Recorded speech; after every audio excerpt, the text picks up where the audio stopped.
he's deep and profound in the explication of the sacred scriptures, admirable for his threefold explanation of scripture by the literal, moral and allegorical sense, so that most of the ancient doctors of the church have imitated him.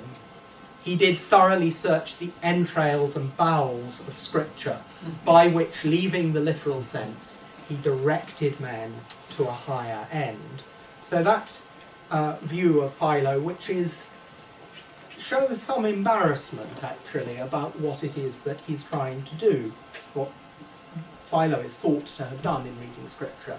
I'm going to compare that at the end with a different and more straightforwardly historicised view. So this is a story of change over time, which is what historians do, and it has all the weaknesses of stories of change over time, because of course change is never simple, and people always hold their ideas, hold older ideas at the same time as they hold newer ones. But I'm going to start with a critic, Andrew Willett, who is the most important and certainly the most widely and lengthily published English interpreter of the literal sense of the Old Testament in the early 17th century. Willett sets himself up, beginning in 1605 with his hexapla on Genesis, to work through the whole of the Old Testament, reading it literally from the point of view of all the surviving witnesses that he thinks are important from the ancient testimony to Scripture. And he writes of Philo repeatedly things like, "But this opinion cannot stand, it is contrary to the Scripture." And in this case, on Genesis, Moses writing the story of the creation must be taken plainly as he writeth. So Willett has a problem with Philo's interpretation of the days of creation. And he has an even bigger problem, in fact, because he needs to work out what Augustine thinks about this. And as we know, Augustine thinks different things at different times, which makes this a serious problem. Well, Willett finds Philo guilty of agreeing with Augustine, but with the wrong Augustine, with the Augustine who misunderstood the days on which God's creative activity had actually taken place. And that story kind of continues with, as Willett reads Philo through his interpretation of Genesis. After this, he says, "This manner the whole story of Genesis may be allegorized, so that we should have neither the creation of the world nor inundation of the same in true history, but in devised allegory." So for Willett, when you look at the rivers that delineate the Garden of Eden, these are real rivers which have a geographical place that you can find in the earth, and which was nicely found for Willett, partly by the people who drew up Bibles to illustrate, maps to illustrate the Geneva Bible. Similarly, when Willett is thinking about how the animals enter the ark, and the story of Noah, and he goes on, of course he talks about everything, but I'll give you a little bit of a flavour. He rejects Philo's view that Noah acts as a kind of shepherd. And that's actually very interesting, because other critics later are terribly interested in what Philo says about shepherds. And of course they're interested in what Philo says about shepherds because they want to make an argument about Christ as a shepherd. But Willett is having none of that. The animals were directed by God to enter the ark 2 by 2 together. There was no shepherding by Noah. There was nothing of the kind. God told the animals what to do.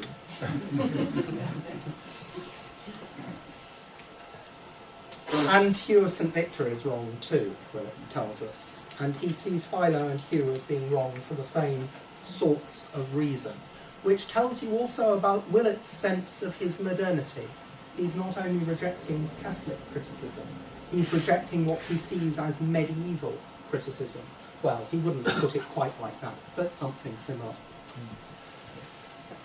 However, Willett gets stuck at certain points, and his getting stuck exemplifies actually a problem which all Protestants like Willett have. On the one hand, they want to believe in the literal sense, and the literal sense is the sole key to Scripture. On the other hand, they've actually been brought up to read the Bible according to the fourfold sense. And they find it very hard when they're confronted with difficult things to get away from that technique of interpretation. So this is also Willett on the burning bush. Philo best expresseth what this fire resembled in the bush. The bush showeth the vile and miserable estate of the Israelites in Egypt.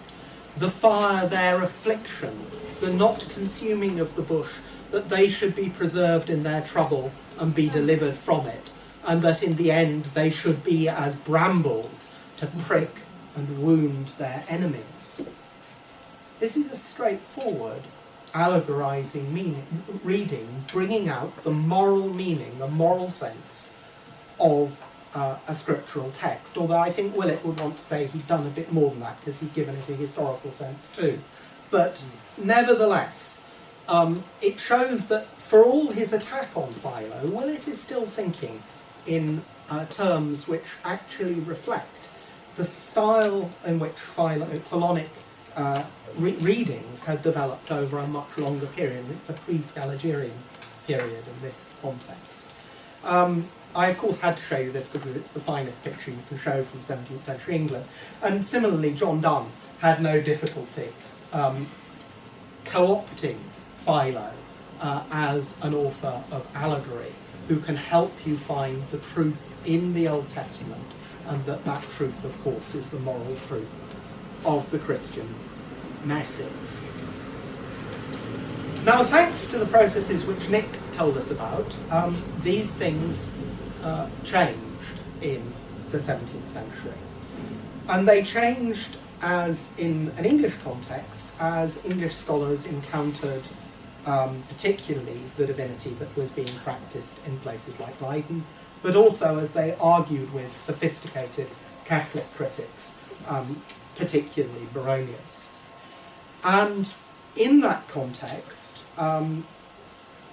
English divines begin to think much harder about how they can situate evidence for their understanding of Scripture in a historicised sense of the past.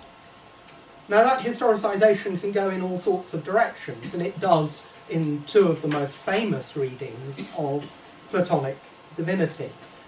Ralph Cudworth's, on the left, True Intellectual System of the Universe, and Cudworth's fellow traveller, Edward Stillingfleet, whose a quotation from whom is on the right.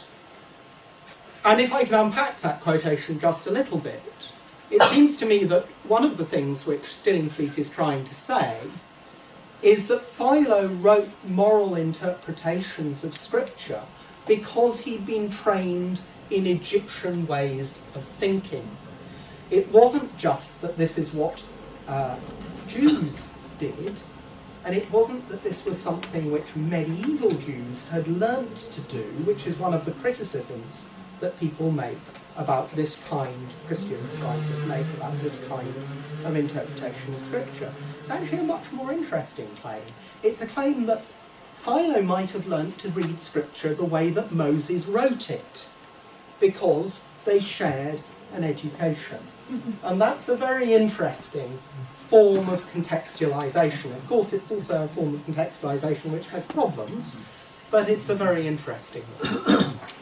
And by the late 17th century, English writers, particularly those English writers who are shocked by the activities of people like John Selden, who Nick mentioned in promoting the destruction of an ordered church in the middle of the 17th century, want to create a framework for interpreting Scripture which is less easy for ordinary people to get wrong, because it's too difficult for them to do. And and one of the things that they do when thinking about that is to return to what the moral meanings of Scripture might be. So in the hands of royalist divines like Peter Heylin and Henry Hammond, who are the most, in the case of Hammond, is the most influential English interpreter of the New Testament of the whole 17th century, they think about, again, about what these moral senses that they associate with Philo might mean. Where there is no place for the literal interpretation, there such figurative notions are to be admitted, as when Philo mentions the fornicating soul, or the scripture whoring after other gods. There it must be taken in the figurative sense.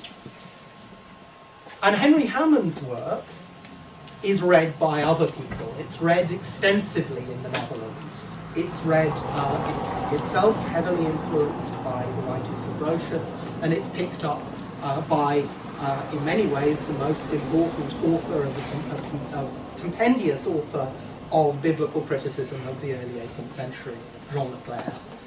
And as the Greeks and Latins make no difficulty of applying the sayings of their poets to a different purpose than they intended them, the same is observable also among the Hebrews, of which there are innumerable instances to be met with in the Talmudists and the mystical interpretations of the scripture, and before them in Philo, who seldom ever cites the scripture but in that manner.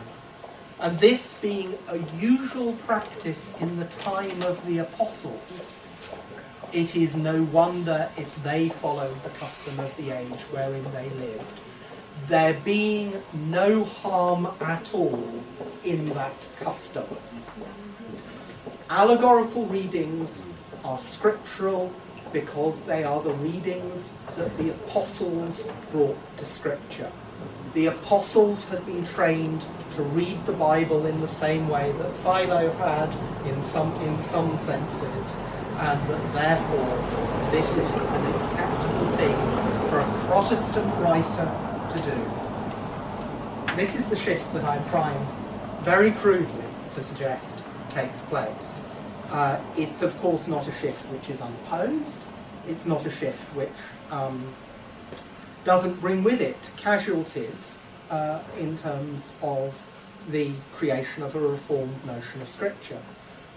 And it's not a shift which is lacking in polemical or doctrinal freight.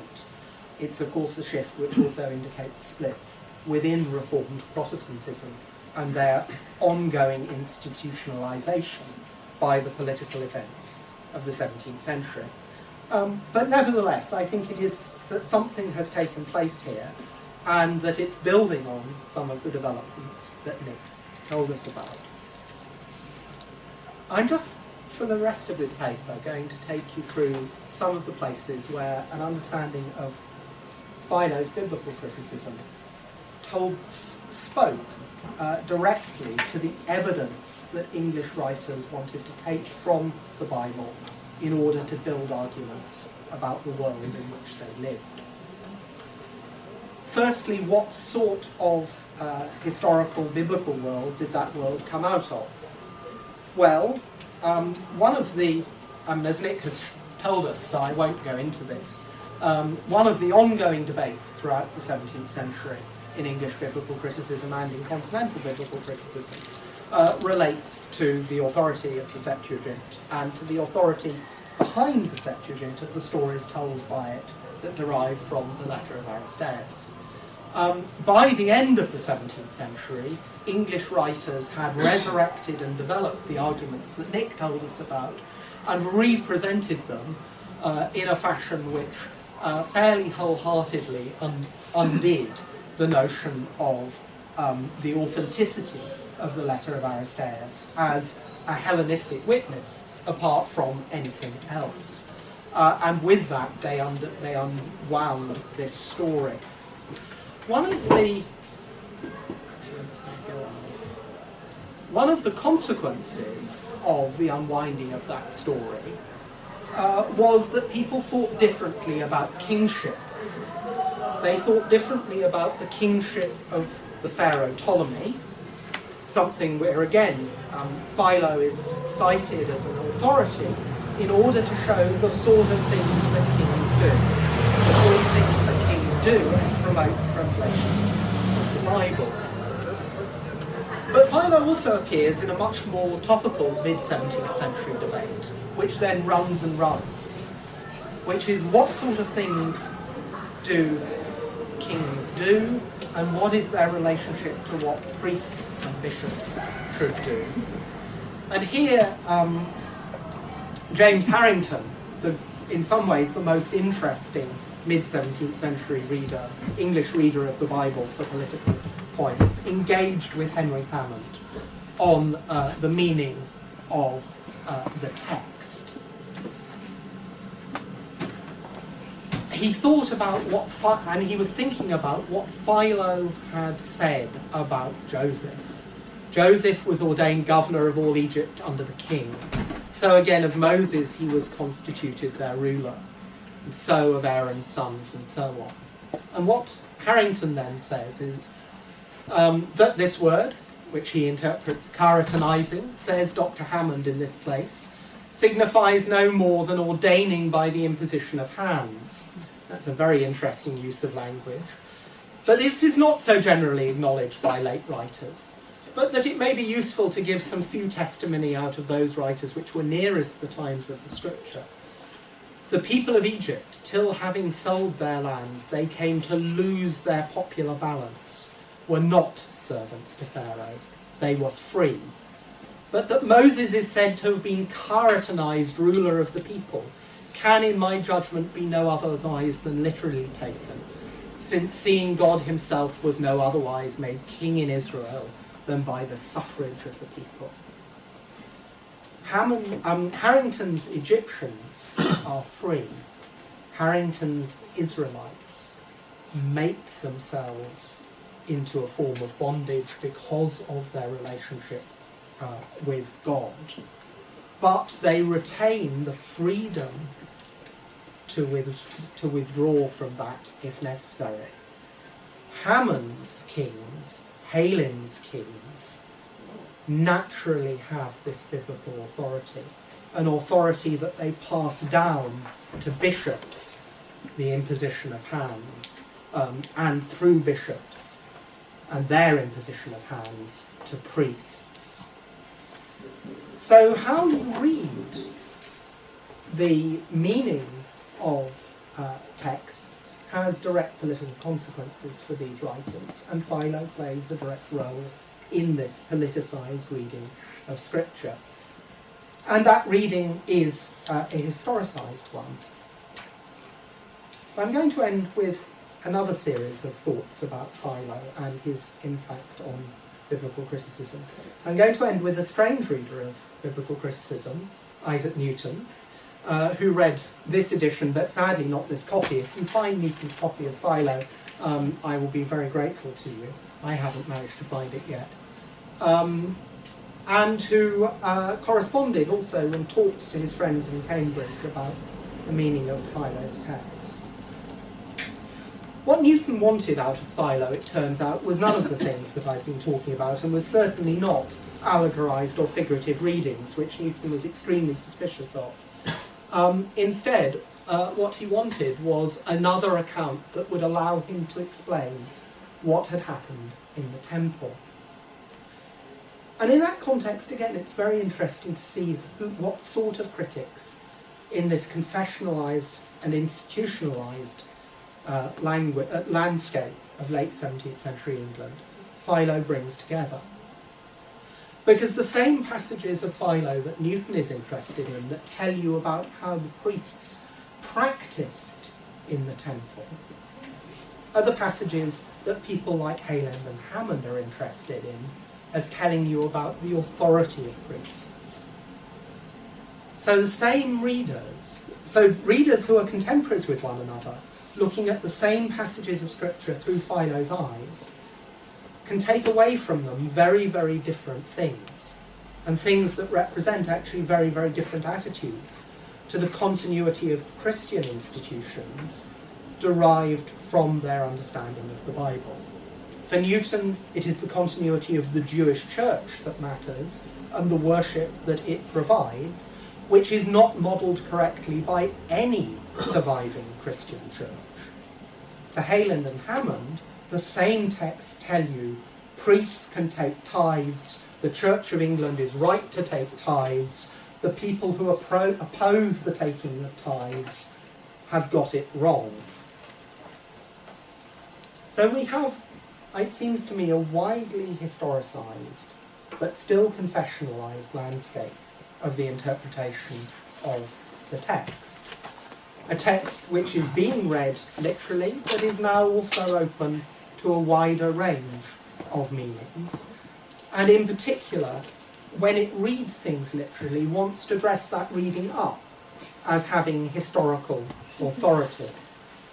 So if we think again about the quotation from Lupton with which I began, and compare it with this introduction to historical writing read by students at Oxford at the end of the 17th and beginning of the 18th century, I think you can see a subtle shift in the authority which is being given to Philo and to the value of his different kinds of reading practice. Philo was a Jew of Alexandria. He writ the life of Moses and Joseph as also a relation of his embassy to Rome, wherein he did not succeed, Caligula being extremely offended that the Jews had refused to have his statue in their synagogue. Of course, is also an interesting historical and contextual point about what goes on in worship. This author is altogether Platonic. In his book, he explains the Bible allegorically.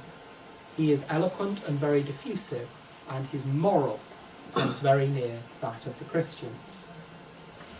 What has been kept is a sense that Philo can teach Christians about the Bible.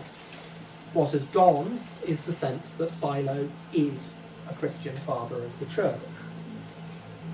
What has been kept is the sense that Philo and Philo's works tell you about the early Christian church and its relationship to Jewish worship. And within that, what has been kept is a sense that it is perfectly reasonable to derive moral meanings from Scripture, and that in that way, this particular Jew and some Christian writers can come together, rather than the job of the Christian exegete being to distinguish between Christian truth in the literal sense and Jewish error in allegory. Thank you very much.